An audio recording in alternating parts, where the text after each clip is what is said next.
말씀. 오늘 더 룰러라는 제목으로 하나님 말씀을 같이 나누도록 할 때 이미지 한번 다시 보여주세요. 안 돼요? 네, 이게 이제 지난주에 우리 같이 봤던 이미지인데 오늘 좀 지난주의 내용을 잠깐만 우리가 리뷰를 해보면은 지난주에 이제 핵심 메시지는 우리가 신앙하기 위해서는 위로가 필요하다. 그걸 나눴습니다. 그 위로는 무엇이냐? 하나님께서 어느 때든 우리와 함께 계시면서 그렇죠? 이 모든 역사를 주관하시고 역사를 반드시 승리로 끝낼 것이다. 이게 우리에게 위로가 된다고 했습니다. 이게 핵심 메시지였어요, 여러분들. 이제 그것을 이어서 이제 우리가 같이 또 이렇게 오늘 계시록 5장의 7절 이하에 대해서 우리가 좀 같이 나눌 텐데 오늘 6절 이하죠. 6, 7, 8절을 주안점을 가지고 이제 설교를 할 거예요.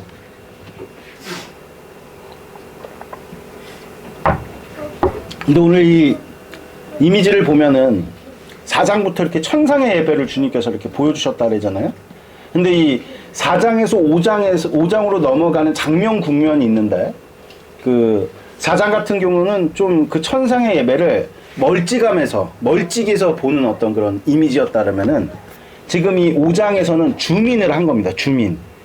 그러니까 그 천상의 예배를 구체적으로 들여다 보니까 그 천상의 예배의 핵심이 무엇이냐 이거를 이제 요한 사도가 편지로서 그때는 뭐 그림을 따로 그릴 수가 없으니까 편지로서 여러분들 전달한 거 아니겠어요? 이 예배의 핵심 가치는 어떤 거냐? 가장 이 예배에서 중요한 어떤 그런 내용이 무엇이냐? 그게 오늘 이 어린 양 예수라는 겁니다. 아멘? 할렐루야? 그래갖고 5장부터는 이 어린 양 예수에 대해서 여기 보면 이제 어린 양처럼 생겼죠. 근데 저기 뒤에 보니까 피가 막 흘려져 있잖아요. 저게 이제 뭘 표현한 거냐면 일찍이 죽인 것 같은. 그러니까 우리 알다시피 예수님께서는 십자가 지셨죠. 우리 때문에 피를 흘리셨단 말입니다. 아멘? 그런데 살아있어요. 그러니까 저 어린 양을 일찍이 죽은 것 같은 어린 양이라고 표현한 데는 뭘 강조하고 싶은 거죠? 부활을 강조하고 싶은 겁니다. 그냥 어린 양이라고 하면 되잖아요. 근데 일찍이 죽인 것 같은 이런 표현을, 관용적인 표현을 쓴 데는 무엇을 강조하고자 하는 겁니까? 부활을 강조하고자 하는 겁니다. 그리고 보니까 좀 어린 양이 좀 특이하게 생겼죠? 우리가 보통 양들도 이제 뿔이 있나요? 염소가 뿔이 있지 않나요? 양들도 뿔이 있나? 하여간 그 양에 뿔이 이렇게 달려있는데 7개나 달려있습니다. 좀 기괴하죠? 그러니까 저거를 우리가 그림으로 이해하려고 그러면 기괴한 어떤 그림이 돼버립니다. 저거는 여러분들 어떤 의미를 담고 의미적으로 접근을 해야 되는데 뿔이라는 것은 고대 사람들에게는 당시 유대인들 뿐만 아니라 고대 근동 사람들에게 뿔이라는 것은 권세를 상징합니다. 권세. 근데 그게 7개래요.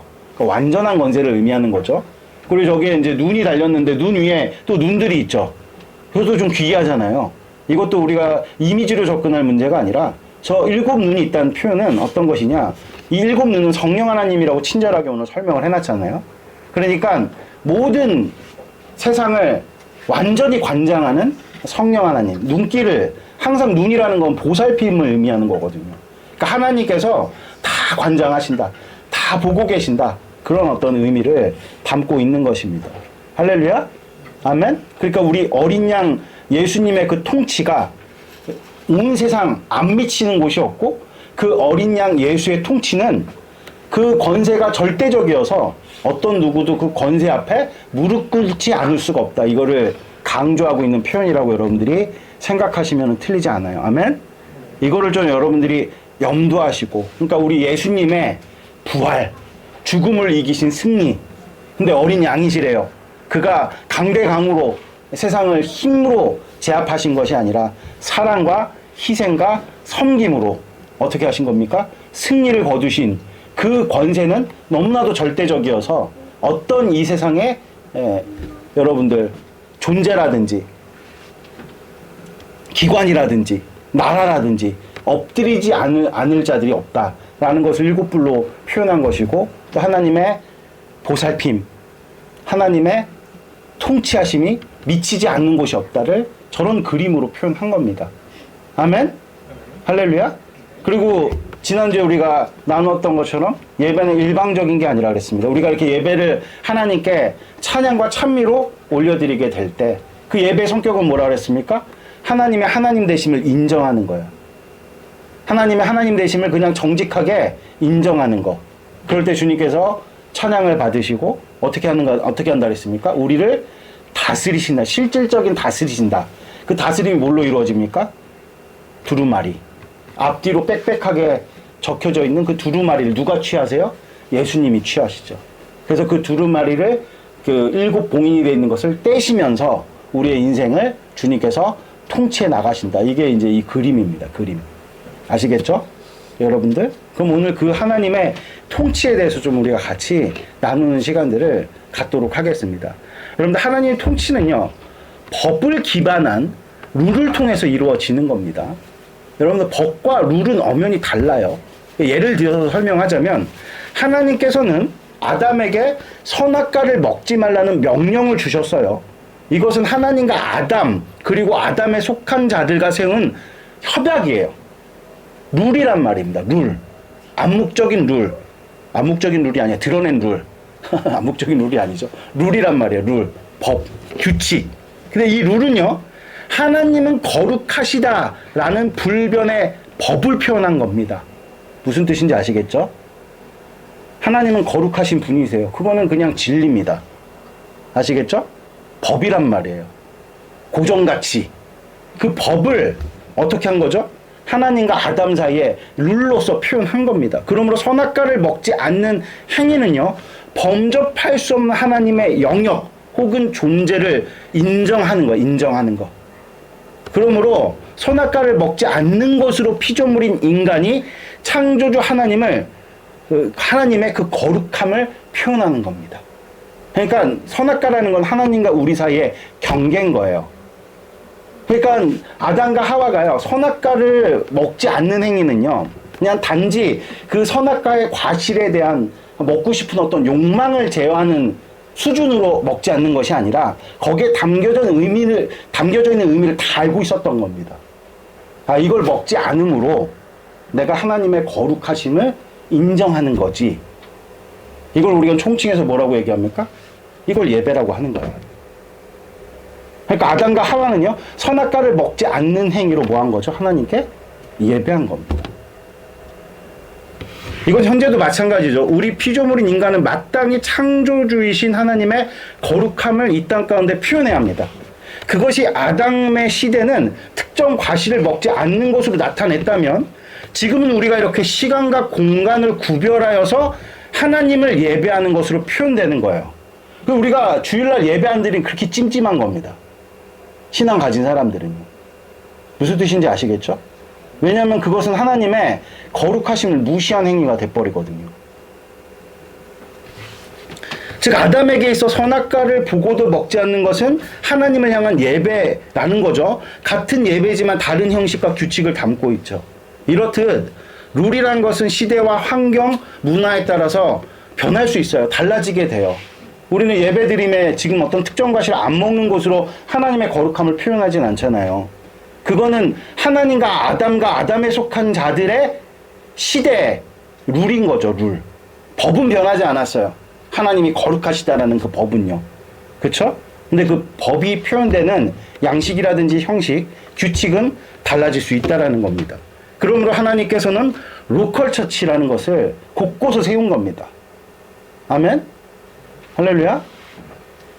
그러므로 우리는 하나님과의 우리 공동체 간의 인격적인 교류를 통한 룰을 세워야 돼요. 그 룰을 통해서 하나님의 통치가 이 지역에 또한 우리 삶에 임하는 겁니다. 먼저 하나님께서는 교회를 통해서 우리에게 이런 예배의 형식을 세우셨단 말이에요. 룰입니다. 룰. 이것은 하나님과 우리 공동체 간의 협약이에요. 또한 여기서 파생된 몇몇 경건의 지침들이 있어요. 뭐 하루에 성경, 우리 지금 주보가 지금 나오지 않고 있는데 주보에 아주 기재가 돼 있잖아요. 우리 성도이라면 하루에 성경은 적어도 4장씩 이상은 읽어야 된다. 그리고 또 뭡니까? 목사라면 하루에 10장은 읽어야 된다. 그게 아예 기입이 돼 있잖아요, 여러분들. 그게 룰이에요, 룰. 하나님과 우리 사이의 룰, 경건의 지침. 근데 이것을 우리가 그냥 깡그리 무시한다면 하나님의 통치가 우리 삶에 미치는 영향력은요, 미비할 수밖에 없어요. 왜냐하면은 하나님은 질서의 하나님이시기 때문에 그렇습니다. 그러니까 룰러가 룰을 가지고 통치하는 거잖아요, 여러분들. 실질적으로. 법을 기반한 룰을 세워서 통치하는 거예요. 근데 룰을 우리가 계속 무시한다 그러면은 하나님께서 우리를 통치하실 수가 없죠. 그러므로 우리는 먼저 하나님과 공동체 간의 협약을 잘 준수해야 합니다. 아멘? 그럴 때 하나님께서는 개인과도 상호 협약을 맺으시죠. 대표적인 예로서 다윗을 들 수 있는데요. 다윗은 자신에게 아무리 못된 행동을 할지라도 기름 부음 받은 자의 생명을 해하지는 않았어요. 여기서 기름 부음 받음이 무엇을 뜻하는 거죠? 성령 하나님께서 머물고 계시는 자. 다시 말해서 하나님의 기름 부음을 매우 소중히 여겼다는 겁니다. 이것이 그가 살아가는 규칙이었어요. 그러므로 다윗은 기름 부음 받은 자인과 동시에 자신의 생명을 해하려고 했던 원수인 사울을 끝까지 용서했습니다. 그러나 다윗은 아비가일의 아내였던 나발 아시죠, 여러분들? 그 멍청한 유다 지파의 사람. 그 나발이 단 한 번 다윗에 대한 불손을 드러냈을 때 가차없이 쳐서 없애려 했습니다. 이것은 다윗의 일관성이 부족한 인격을 드러낸 것이 절대 아니에요. 그는 철저하게 자신의 신념을 따른 겁니다. 그에게 중요한 게 뭐라고 그랬습니까? 기름 부음인 거예요. 성령 하나님의 임재, 성령 하나님의 거주하심. 이 기름 부음이 제일 중요한데 다윗은 사울에게 임한 기름 부음을 존중하여서 자신을 죽이려는 행위까지도 용납한 겁니다. 또한 나발에 대해서는 다윗에는 다윗 개인이 모독을 당한 게 아니라 여러분들, 이 당시에 나발이 다윗을 이렇게 욕보였을 때 다윗 가운데는 성령 하나님께서 내주하고 계셨습니다. 할렐루야. 성령 하나님이 다윗과 함께 거하고 계셨어요. 그러니까 이게 지금 뭐가 모독당한 거냐면 내주하고 계신 기름 부으심이 모독당한 걸로 본 겁니다. 무슨 뜻인지 아시겠죠? 그래서 가차없이 이 누굽니까?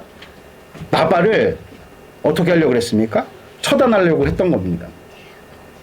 실제 나발이 그 아비가일로 인해서 목숨을 건사했지만 하나님께서 직접 치셔가지고 여러분들 죽었죠. 그러므로 하나님께서는 다윗과 다윗에 속한 공동체와 나라를 통치하셨다는 거예요. 그러니까 이 기름 부음 받은 자를 내가 해하지 않겠다. 내 인생의 가장 중요한 것은 기름 부음이다. 이건 여러분들 법을 기반한 하나님과 다윗 사이의 룰인 거예요. 이게 성경에 어떤 다윗처럼 하라고 우리에게 명시하지 않았습니다. 무슨 뜻인지 아시겠습니까? 우리가 때때로 우리 믿음의 선조들 보면은 목사님의 그림자도 안 밟겠다, 뭐 이런 식의 어떤 자세와 태도를 가지고 살아갔던 신앙인들 있잖아요. 여러분들, 목사의 그림자 안 밟는 게 성경에 나와 있어요? 율법에 나와 있습니까? 안 나와 있다니까요. 그러나 그 믿음의 우리의 선조 분들이 하나님의 그 목사가 뭐 대단해서가 아니라 목사를 사용하시면서 하나님께서 일하시는 그 목사 배경에 그 하나님을 두려워하는 마음으로 그런 어떤 룰을 세워서 살았더니 하나님께서 나의 삶을 통치하셨다, 이런 간증이 있는 거거든요. 무슨 뜻인지 아시겠죠, 여러분들? 룰이 중요해요. 룰. 이것이 이제 룰을 근거로, 협약을 근거로 이루시는 하나님의 통치입니다. 그래서 되게 웃긴 게 아니죠. 그래서 우리는 종종 하나님의 말씀을 법이라고 하지 않고, 진리잖아요. 법이라지 않고 뭐라고 얘기를 하죠? 약속이라고 얘기해요. 약속이라고. 하나님께서는 우리를 약속으로 통치하시는 분이신 겁니다. 근데 이 공동체에 우리에게 주어진 어떤 이 규범을 우리가 무시하면요, 하나님이 개별적으로 우리와 협약을 맺으실 수가 없어요. 그러면 우리 삶을 주님께서 통치하시기가 어렵다는 겁니다. 이 여러분들 공동체 규범을 넘어서 하나님과 여러분들, 하나님의 작은 약속일지라도 이 공동체 안에서 우리가 그 규범을 준수해 나갈 때 하나님께서 개별적으로 그들과 무엇을 맺으신다는 겁니까? 협약을 맺으신다는 거예요. 그 협약이 실질적으로 여러분들의 삶을 통치하는 근거가 된다는 겁니다.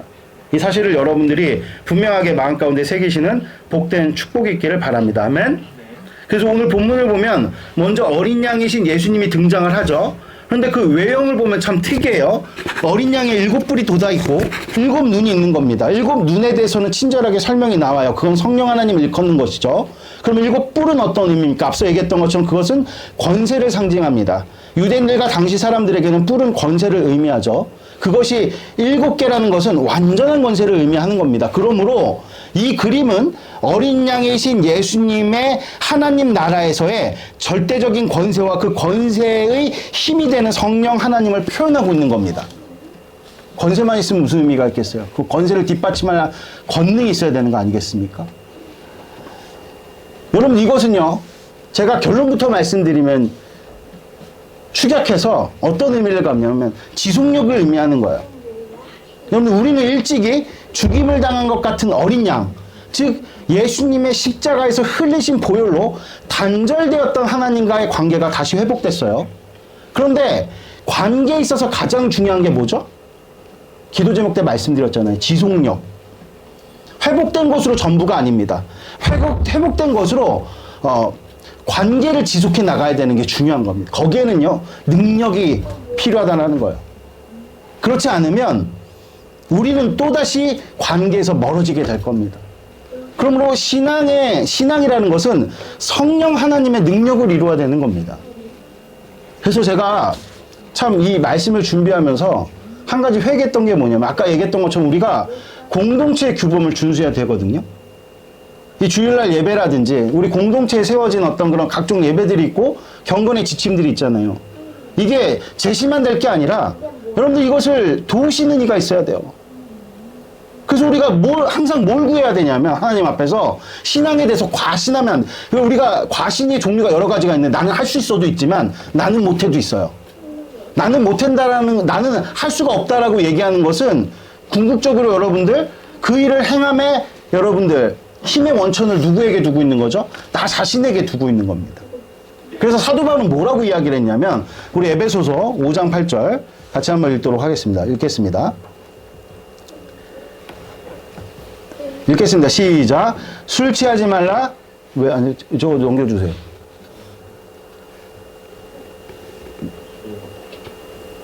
있어요. 같이 읽도록 하겠습니다. 시작. 술 취하지 말라. 이는 방탕한 것이니 오직 성령으로 충만함을 받으라.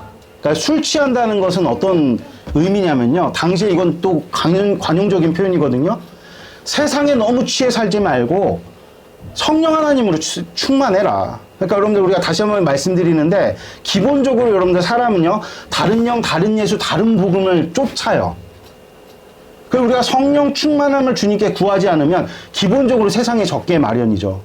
세상에 젖어 있으면요, 여러분들 우리는 경건의 지침이라든지 하나님께서 공동체와 맺으신 규약을 감당할 만한 힘 자체가 없다는 겁니다. 그걸 오늘 이 이미지 속에서 보여주고 있는 겁니다. 그래서 굳이 예수님의 모습을 그렇게 구체적으로 표현하고 있는 거예요. 야, 신앙의 주체는 너희들이 아니라 하나님이시다. 그러니까 제발 성령 하나님 앞에서 너희들이 겸손해라. 구해라. 성령 하나님의 충만함이 우리 가운데 임하게 될 때 여러분들 우리는 공동체의 규약을 준수할 수 있게 되는 겁니다. 할렐루야. 아멘. 이 점을 여러분들 분명하게 마음에 새기시는 복된 축복이 있기를 바랍니다. 다시 한번 말씀드리지만 공동체 규약이 있어요. 이것은 하나님과 우리 사이의 협약입니다. 이것을 잘 준수해야 돼요. 그런데 우리의 힘으로는 부족합니다. 반드시 하나님께서 이루어주셔야 합니다. 그러므로 7뿔의 의미를 우리는 밝힐 수 있어요. 그거는 절대적으로 예수님의 권위를 상징하는 것인데, 이것을 인정하는 것이 성령을 받은 자들의 대표적인 특징입니다. 그러니까 우리가 성령 받았잖아요, 여러분들. 성령을 받았다고 얘기를 하잖아요. 구원받은 자들이. 그럼 성령 받은 자들이 자연스럽게 갖게 되어지는 어떤 마음의 심상이라는 것은 하나님께서 우리에게 허락하신 약속에 대해서, 이 공동체의 규범에 대해서 존중하는 마음이 생겨요. 아시겠습니까? 그래서 여러분들 주일날 이렇게 나오시는 거예요. 이게 대단한 일이거든요, 여러분들. 이게 성령 받은 자들의 대표적인 특징입니다. 그래서 하나님께서는 구원의 보증으로 우리에게 성령을 주셨다고 분명히 성경을 밝히는데요. 같이 한번 읽어보겠습니다. 고린도후서 5장 4, 5절 말씀 같이 읽겠습니다. 시작. 참으로 이 장막에 있는 우리가 짐진 것 같이 탄식하는 것은 벗고자 함이 아니요 오히려 덧입고자 함이니 죽을 것이 생명에 삼킨 바 되게 하려 함이라. 곧 이것을 우리에게 이루게 하시고 보증으로 성령을 우리에게 주신 이는 하나님이시니라. 4절이 좀 어렵게 느껴질 수 있는데 이건 딴 게 아닙니다. 구원받은 상태를 의미하는 거예요.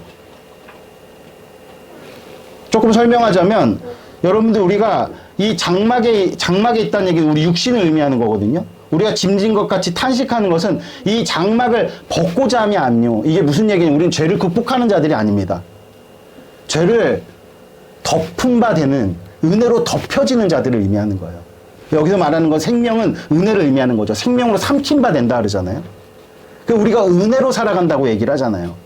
이런 자들의 특징이 무엇이냐면은 이것을 우리에게 이루고자 하시고 보증으로 성령을 우리에게 주신 이는 하나님이시니라. 그러니까 앞서 얘기했던 것처럼 공동체 하나님께서 우리에게 규범을 주셨으면요. 성령 받은 자들은 구원을 이루고자 하는 마음이 있다니까요. 할렐루야. 그러니까 주님과 관계를 온전하게 맺고자 하는 그런 마음이 있다니까요. 그게 성령 받은 자들의 특징이라는 겁니다. 그래서 오죽했으면 탄식한다고 이야기를 하겠습니까? 여기 보면 우리가 짐진 것 같이 탄식하는 것은 벗고자 함이 아니고 오히려 덧입고자 합니다. 덧입고 싶은 겁니다. 하나님의 은혜로 덧입고 싶은 거예요. 그러니까 무슨 뜻이냐? 하나님과 온전한 관계를 맺고 싶은 겁니다. 그러니까 공동체의 어떤 규약에 대해서도 이 규약이라는 건 하나님 우리를 통치하시겠다. 우리를 입히시겠다. 그리스도로 옷 입히시겠다라는 어떤 의지의 표시거든요. 잘 지키고 싶은 겁니다. 잘 안 될 뿐인 거죠. 열심을 내고 싶은 것이죠. 잘 안 될 뿐인 거죠. 그런 마음이 우리 가운데 성령 받은 자들에겐 있다는 것이죠. 그러므로 성령을 받았다는 것은 예수님의 권위를 절대적으로 인정하고 그분을 왕으로 모신다는 그런 의미인 거죠. 그럴 때 우리 신앙은 성령 하나님의 능력을 힘입어 지속력을 갖게 된다는 거예요. 다시 말해서 공동체 규범을 지키게 되는 것입니다. 할렐루야. 그러니까 포기치 말고 여러분들 준수하려고 애를 써야 된다는 거예요. 아멘. 그럴 때 하나님께서 우리를 도우신다는 겁니다. 도우신다는 거. 아멘. 그렇게 하나님께서 우리를 도우셔서 이 공동체 규범을 내가 지키는 것이 아니라 지키게 될 때 거기서 우리에게 주어진 금대접에 오늘 우리가 8절에 읽었죠. 금대접에 찬양과 기도를 채우게 된다고 오늘 주님께서 우리에게 말씀하고 계시죠. 여러분들 우리가 찬양 부르는 거 하나 땅에 떨어지지 않습니다. 아멘. 대접에 검은고가 있다는 뜻이 뭐겠어요, 여러분들? 그 대접에 우리 찬양이 쌓인다는 거예요. 마찬가지로 여기 이제 향이 나오잖아요. 향은 친절하게 설명이 돼 있죠. 그게 뭡니까? 기도예요. 기도가 하나도 땅에 떨어지지 않는다는 거예요. 쌓인다는 겁니다. 그것이 가득 차서 우리 주 예수 그리스도 보좌 앞에 두면 그것이 우리 삶에 임하는 하나님의 통치를 이루는 방편이 된다는 겁니다. 그러므로 어둠의 세력들은 심판을 받되 거기서 우리는 구원을 받게 되는 거예요. 그러니까 우리 삶에 여러분들 이 같은 하나님의 통치가 임하잖아요. 그럼 우리를 방해하고 우리 신앙하는 것을 저항하게 만드는 여러 악의 세력들은 심판받되 거기서 우리는 변화를 이룬다는 겁니다. 이걸 우리는 뭐라고 얘기하냐면 소위 복받았다 혹은 변화되었다. 기독교의 변화. 그러니까 신앙생활 했는데 삶 가운데서 변화가 없어. 그럼 어떤 것을 의미하는 회복이 없다는 것을 의미하는 거거든요. 여전히 어둠 가운데 휩싸여져 있는 겁니다. 여전히 강팍한 마음도 휩싸여져 있는 거고요. 여전히 우리의 삶 가운데 이런 어둠의 세력들이 영향력이 끊이질 않고 있다는 걸 의미하는 거죠. 계속 똑같다면요. 근데 예수님을 믿었는데 변화가 생기는 거, 변화가 생기는 거. 그건 어떤 것을 의미하면 하나님의 통치가 시작되었고 하나님께서 어떻게 하십니까? 심판하시죠. 악의 세력들을 처단하시죠. 근데 그 가운데서 우리를 구원하시는 일들. 이것을 오늘 주님께서 우리에게 이루신다는 겁니다. 할렐루야. 아멘. 그러므로 궁극적인 승리를 우리는 확신하게 되는 겁니다. 구체적으로 설명을 하면 하나님 나라의 통치 규범을 성령 하나님의 능력으로 우리가 지속할 때 우리는 개인적으로 하나님과 나 사이에 협약을 맺게 됩니다. 그것을 우리는 개인의 기도 제목이라고 표현하기도 해요. 그러니까 기도 제목은 일방적인 하나님을 향한 우리의 요구가 아닙니다. 그것은요, 말씀, 즉 법을 기반으로 하나님과 우리 사이에 협약을 맺는 겁니다. 때때로 그것을 우리는 신앙 고백이라고 부르기도 하죠. 그래서 여러분들, 우리는요, 법을 배워야 되는 거예요. 그래서 우리 교회된 41대 배웠잖아요? 거룩법. 그게 뭡니까? 하나님은 거룩하시다는 불변의 진리입니다. 영광의 법. 하나님께서는 영광을 나타내시는 분이시다는 불변의 법이죠. 또 하나님은 사랑의 주죠. 하나님 사랑이시죠. 이건 불변의 법입니다. 이 법을 우리는 배워야 돼요. 할렐루야? 그걸 우리 그래서 법리라고 얘기하잖아요. 그 배움을 기반으로 하나님과 여러분들 룰을 만들어 나가는 거예요. 룰을 만들어 나가는 거. 그래서 하나님께서는 다음과 같이 말씀하세요. 에스겔 36장 36절 37절 같이 한번 읽겠습니다. 읽겠습니다. 시작. 너희 사방에 남은 이방 사람이 나 여호와가 무너진 곳을 건축하며 황폐한 자리에 심은 줄 알리라. 나 여호와가 말하였으니 이루리라. 주 여호와께서 이같이 말씀하셨느니라. 그래도 이스라엘 족속이 이같이 자기들에게 이루어 주시기를 내게 구하여야 할지라. 내가 그들의 수요를 양떼같이 많아지게 하되. 그러니까 그들의 수요를 양떼처럼 많아지게 하겠다는 건 회복을 의미하는 거죠. 이거 에스겔은 포로기 때 여러분들 주신 말씀이잖아요.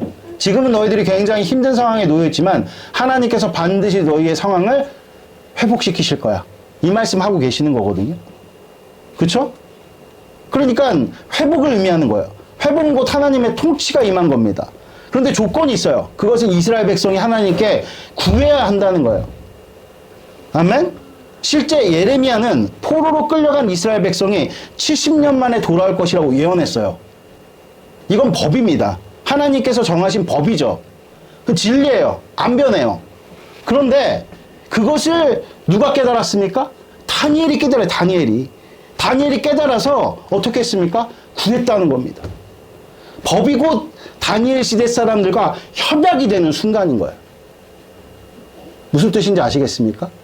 협약이 되는 순간. 우리 같이 한번 읽어볼까요? 다니엘서 9장 2절 같이 한번 읽어보겠습니다. 읽겠습니다. 시작. 곧 그 통치 원년에 나 다니엘이 책을 통해 여호와께서 말씀으로 선지자 예레미야에게 알려주신 그 연수를 깨달았나니 곧 예루살렘의 황폐함에 70년 만에 그치리라 하신 것이니라. 그러니까 하나님의 진리의 말씀이 성경에 딱 박혀 있어요. 박제되어 있는데 그것이 이제 다니엘이 깨달아서 기도하는 순간 그 박제된 법이 실질적인 다니엘과 다니엘에 속한 사람들 간의 협약이 돼서 여러분들 그래서 이 다니엘서 9장 2절 이하를 쭉 읽어보면 다니엘이 주여 도우소서 주여 행하시옵소서 주의 나라와 주의 이름을 위해서 이 일들을 행하셔야 됩니다 라고 간절하게 간구하는 내용들로 꽉 차 있습니다. 다니엘 9장 유명한 기도죠. 그래서 여러분 한국교회 그 통성기도 주여 3장 있잖아요. 다니엘 기도에서 나온 겁니다. 무슨 뜻인지 아시겠습니까? 간구할 때, 깨달아 간구할 때, 법을 깨달아 간구할 때, 할렐루야? 여러분들 그것이 이제 다니엘과 다니엘에 속한 자들의 하나님과의 룰이 되고 협약이 돼서 실제 스룹바벨과 당시에 5만 명의 백성들이 다시 이스라엘로 돌아오게 된 것입니다. 할렐루야? 아멘? 이제 말씀의 결론을 맺을게요. 신앙은 필경, 성령 하나님의 능력을 이뤄야 합니다. 그러므로 공동체 규범 앞에 여러분들 우리는 겸손한 마음을 가져야 돼요. 아멘? 공동체 규범을 신앙의 끝으로 생각하시면 안 됩니다. 통치에 시작되는 시점인 거예요. 아멘? 우리는 그것을 넘어서서 다니엘과 같이, 아담과 하와 같이, 다윗 같이 우리 주님과의 아주 긴밀함에서 나오는 개인으로 주님과 어떤 룰을 세울 때 여러분들의 삶 가운데서 여러분들 놀랍고도 복된 하나님의 통치가 임하게 되는 겁니다. 아멘? 우리 믿음의 선조들이 가지고 있었던 어떤 신앙의 경륜들을 한번 우리가 살펴보자고요. 그분들은 여러분들 주일날 올 때 가장 비싼 옷, 좋은 옷을 입고 하나님 앞에 예배에 대해서 어떤 예를 표했잖아요. 그게 꼭 여러분들 불변의 진리라는 것은 아닙니다. 그것은 당시 문화와 상황들이 고려된 하나님과 개인이 협약을 맺은 겁니다. 무엇으로? 하나님은 거룩하시다라는 법으로 협약을 맺은 거죠. 아멘? 그게 공동체 분위기가 되어지고 영적 분위기가 되어서서 많은 사람들이 그렇게 행했죠. 그랬을 때 여러분들 하나님께서 교회를 통한 하나님의 통치는 그들의 삶을 변화시키고 사회를 변화시키고 나라를 변화시켰다는 겁니다. 여러분들 우리도 그런 공동체에 룰을 세워나가야 된다는 거예요. 할렐루야? 아멘? 이것을 오늘 여러분들이 분명하게 마음에 새기시는 복된 축복이 있기를 바랍니다. 그럴 때 우리 삶을 하나님께서 통치하시고 그 통치가 임할 때 어둠은 심판을 받게 될 것이고 그 어둠 속에 갇힌 우리 영혼은 자유를 얻게 될 것입니다. 무슨 뜻이냐? 여러분들의 삶 가운데 변화가 이루어지는 겁니다. 아멘? 그냥 변화가 주어지는 게 아니에요. 하나님은 질서의 하나님이십니다. 법을 기반한 룰을 세워나가시는 여러분들의 시기를 축복드립니다. 기도드리겠습니다. 하나님 감사합니다. 오늘 선포된 말씀 우리 가운데 이루어 주셔서 아버지의 통치가 아버지 관념으로만 우리 가운데 주어지는 것이 아니라 실질적인 능력으로 우리 가운데 나타나 아버지 우리의 삶을 주님께서 통치하심을 우리가 아버지 정말 분명하게 바라볼 수 있는 아버지의 백성들 될 수 있도록 축복도에 주시옵소서. 감사합니다. 부활의 주님 되신 예수님의 이름으로 기도드렸습니다. 아멘.